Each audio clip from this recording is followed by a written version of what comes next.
Bir dənə manyak peyda olur, parkda oturan xanıma hücum eləyir. Bir dənə ağsaqqal deyə biləcəyimiz bir adam turistin sinəsinə toxunur. Yəni sizin anlayacağınız gündəmimiz yenə dolu-doludur. Mənim yaşadığım çox ağır bir travma var. Aradan illər keçməsinə baxmayaraq mən hələ də o travmamı unuda bilməmişəm. Onu da bu videoda sizlərə açıqlamaq istəyirəm. Bu ağsaqqal bir dənə Azərbaycan xanımına bu tərzdə toxuna bilərmi? Onun sinəsinə toxunmağı keçsin, nə danışırsan? Adamı məhv eləyərlər. Onun qolundan bu şəkildə yapışa bilərmi? Mümkün deyil. Bu arada mən ağsaqqal deyə müraciət eləyirəm. Çox insan mənə tənqid edir. Bəs niyə ağsaqqal deyirsən? O ağçaqqal deməlisən. Kişi deyə müraciət eləyirəm. Deyirlər kişilərin adını batırma. Mən uyğun bir söz tapa bilmədim ki, bu adama necə müraciət eləyim. Bu videoda dayı deyəcəm. Dayılar məni bağışlasın. Özüm də dayıyam.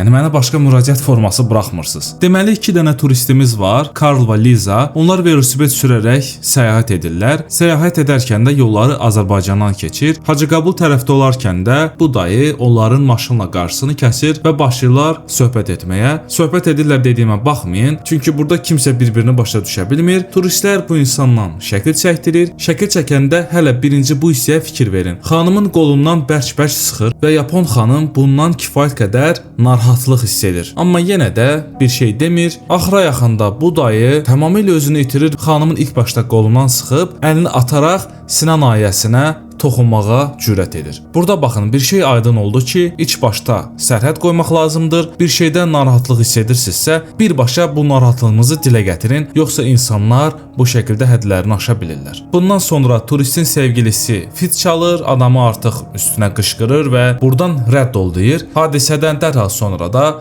bu adamı polisə şikayət edir.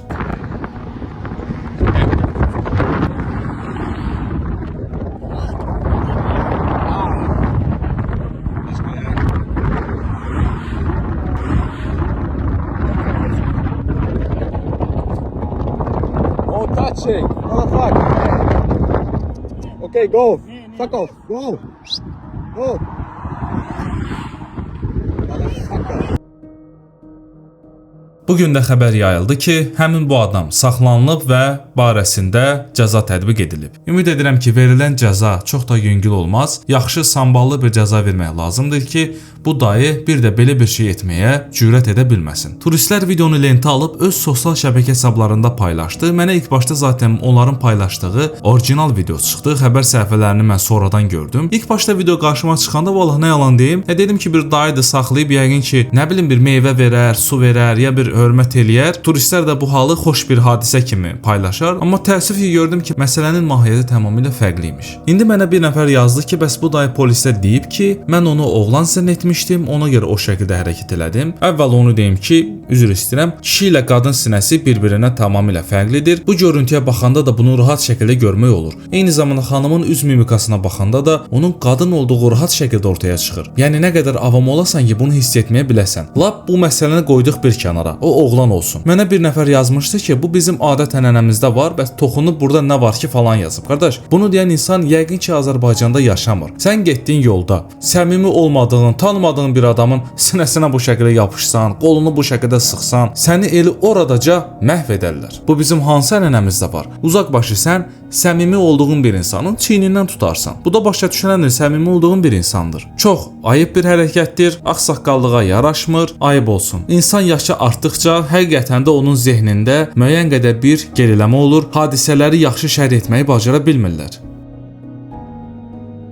Xatırlayırsınızsa, bir neçə gün öncə də bir manyak parkda oturan xanıma durduq yerə hücum çəkmişdi, ona qarşı ədəbsiz hərəkətlər etmişdi və xanım da güc bala bir şəkildə əlindəki pastavka ilə onun üzünə vura-vura hadisə yerindən uzaqlaşmağı bacarmışdı. Təbii ki, buradakı qardaşın da müəyyən qədər bir xeyri dəydi. İnsanlar onun barəsində çox alay edici şərhlər yazmışdılar. Bəs yəni kişi gedirdin, nə oldu topuğuna vura-vura qaçdın? Mən buradan o şərhi yazan insanlara demək istəyirəm ki, siz qurban olun o insanın qeyrətinə. Bəlkə də bir çox insanın etməyəcəyi bir şeyi etdi. idi. Mən nə qədər insan tanıyıram ki, bu hadisə onların qarşısında baş versəydi, onlar deyərdi ki, hə ya sevgilisidir, ya saxladığıdır, hə, vurur bir şey eləyir, mənə nə maraqlandırır. Üzünü o tərəfə çevirib çıxıb rədd olub gedərdi. Amma bu qardaş heç düşünmədən burada yanlış bir şeyin olduğunu görüb dərhal məsələyə müdaxilə etdi və xanımın xilas olmasında böyük bir payı oldu. Parkdakı bu görüntülər yayılmazdan öncə mən xanımın səhifəsinə daxil oldum və həmcinslərinin ona qarşı yazdığı çox iyrənc şərhləri gördüm. Yəni məsələn bəzi qadınlar demişdi ki, səndə elə də gözəllik, vitfason yoxdur. Mən inanmıram ki, parkda kimsə sənə yaxınlaşsın və sən yalan danışırsan və s.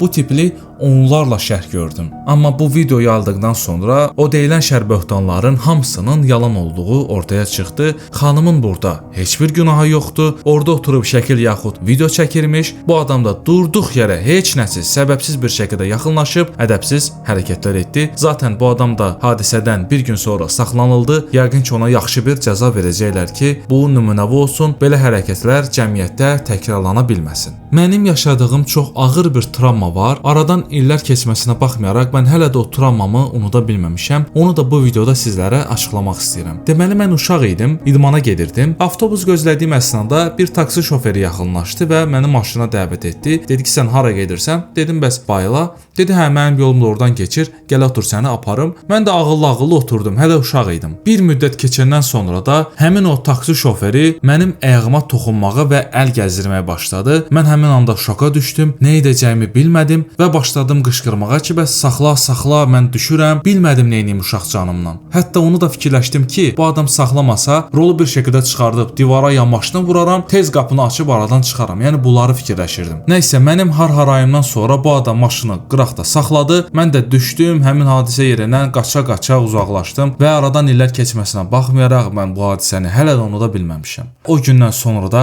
mən bir də tanımadığım kimsənin maşınına minməmişəm. Buradan insanlara da tövsiyə edirəm ki, tanımadığınız adam maşınına minməyin, yoxsa mənim başıma gələn iyrənc hadisə sizin də başınıza gələ bilər.